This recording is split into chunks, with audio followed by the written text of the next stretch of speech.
Hai folks, aku ada Maulana dan mau cerita sedikit soal BDOT. Seminggu BDOT di LBS. Jadi stay tune ya. Sebelum aku cerita keseruannya BDOT seminggu BDOT di LBS, tonton dulu ya video sinematik dari aku.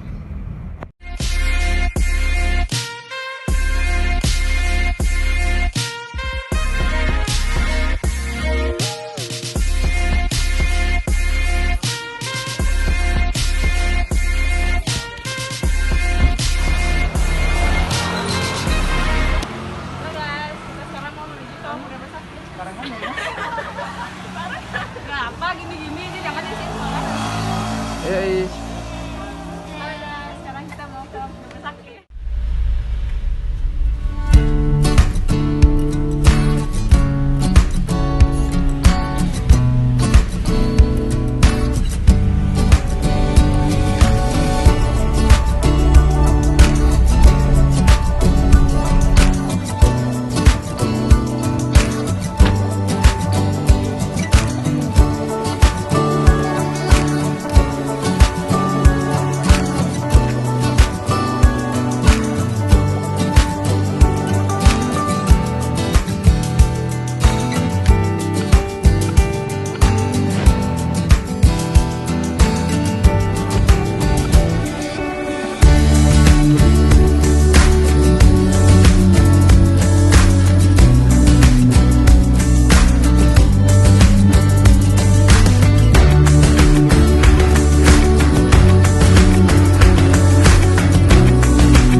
Hai guys.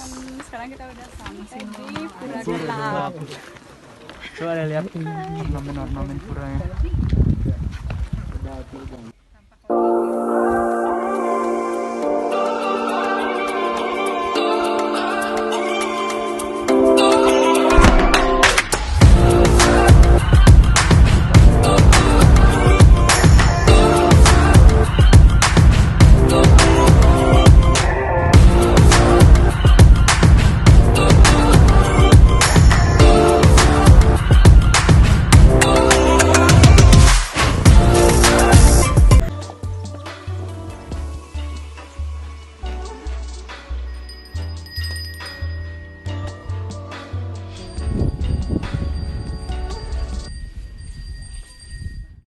Nah, udah kembali lagi kan? Jadi gimana pendapat kalian soal videonya juga? Tolonglah kasih feedback di grup dikit, gak apa-apa. Santai. Jadi yang di hari pertama ada pengenalan dan ada pengenalan awal-awalnya semua 25 murid ya. Itu benar-benar pertama buat aku ngeri sih. Masih deg-degan, masih malu, apalagi punya teman baru ya. Tapi setelah pengenalan rasanya aku bisa gitu. Apalagi dari coach juga kasih masukan sedikit ya soal bagaimana cara bicara di publik itu.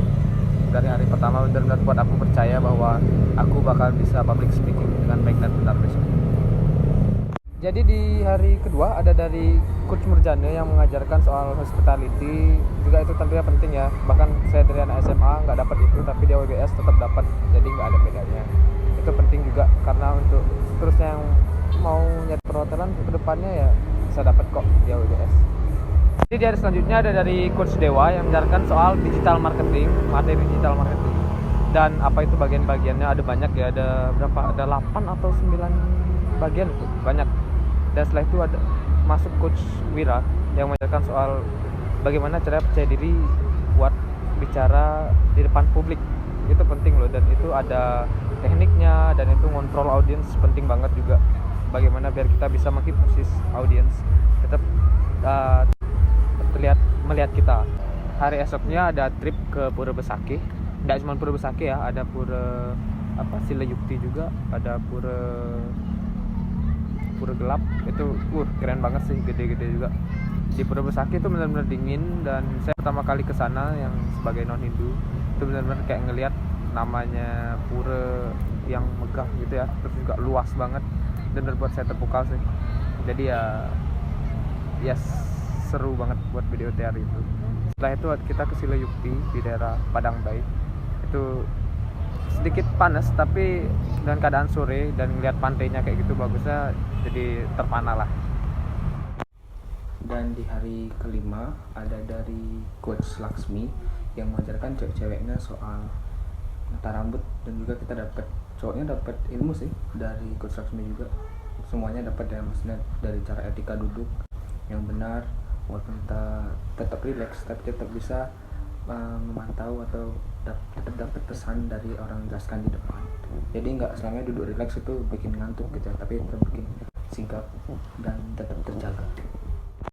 Dan yang serunya pada hari kelima yaitu pada saat Kak Komang ya, mahasiswa psikolog dari universitas mana itu aku lupa, itu ngajarin soal ya kesehatan mental ya. Jadi banyak juga teman-teman yang nanya soal ya penyakit gila. Yang paling aku inget sih ya Siren nanya kayak gitu ya, apakah ya penyakit dalam mental itu apa aja sih, dan juga pengobatannya ada level-level tertentu sesuai levelnya penderita penyakit itu. Jadi ya seperti ada dosisnya lah, walaupun nggak secara medisnya itu nggak ada. Dan di hari terakhir waktu pas malam self reflection, waktu Coach Wira juga ya bimbing kita waktu itu gambar orang yang kita benci, terus gambar orang yang kita sukai, dan ternyata di antara dua gambar itu adalah kita, dan cuman kita yang bisa mendeskripsikan orang itu gitu lah. Jadi ya yang saya petik dari itu ya, kita buang yang jeleknya dan kita ambil yang bagusnya, dan itu sebuah jadi motivasi diri untuk pembangunan diri. Dan pada saat itu inget banget ya, waktu Coach Wira juga sempat menghipnotis kita secara sadar, dan kita benar-benar nangis waktu itu, yang bagian menghidupkan lilin itu semua pada nangis sih, parah itu, kena banget juga. Tapi setelah itu badan tuh terasa lebih lega dan lebih ringan lah, karena mungkin lepas seluruh stres. Tapi itu benar-benar waktu hari terakhir PDOT pengen lagi sih ngerasain, soalnya seru-seruan sama teman-teman, enak gitu juga ya, walaupun malamnya berangin ya gitu. Dan kakak-kakaknya juga ngadain konser buat mereka, itu benar-benar mantep lah, buat Kak Sen sama Kak Ricky sama Kak Ani. Dan angkatan ketiga itu disuruh buat lagu sendiri sama Coach Wira, dan itu satu angkatan buat cuman satu malam ya dari Mang Febri. Terima kasih banget loh, dan juga untuk semuanya sih berinovasi waktu malam itu. Dan ya pada saat malam itu juga kita perform, kita nyanyiin, dan ada Nanta sama Angga juga nyanyi, Pandey sama Siren nyanyi juga, rame lah. Dan malam itu benar-benar spektakuler banget, dari angkatan kedua, angkatan ketiga semuanya sama. Keren dah untuk malam BDOD terakhir. Jadi buat kalian anak-anak muda yang baru lulus angkatan 2020 yang nggak masuk SNM atau SBM, aku juga korban kok SBM ya, karena juga kemauan orang tua ya.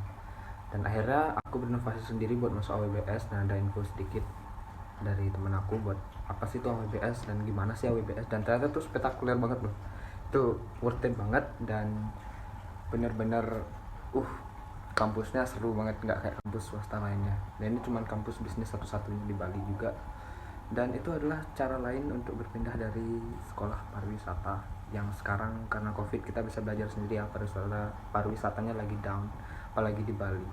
Dan itu kalian bisa masuk di AWBS, itu bener-bener wah, banyak cabang sih bisa kita cari di sana, dan coachnya juga dari berbagai sekolah ada juga kok. Jadi intinya guys, kalian mau masuk di mana aja, mau yang negeri mau yang swasta, masa depan tuh gak nentuin sana ya. Masa depan tuh milik orang yang mempercayainya dan bekerja sepenuh hati untuk wujudkannya, yaitu adalah masa depan. Pasti kalian bisa, dan percaya bahwa kalian wujudkan itu dengan sepenuh hati ya. Jangan kayak bisa nggak ya, dia harus percaya, saya bisa. Salam dari WBS, yes we grow focus.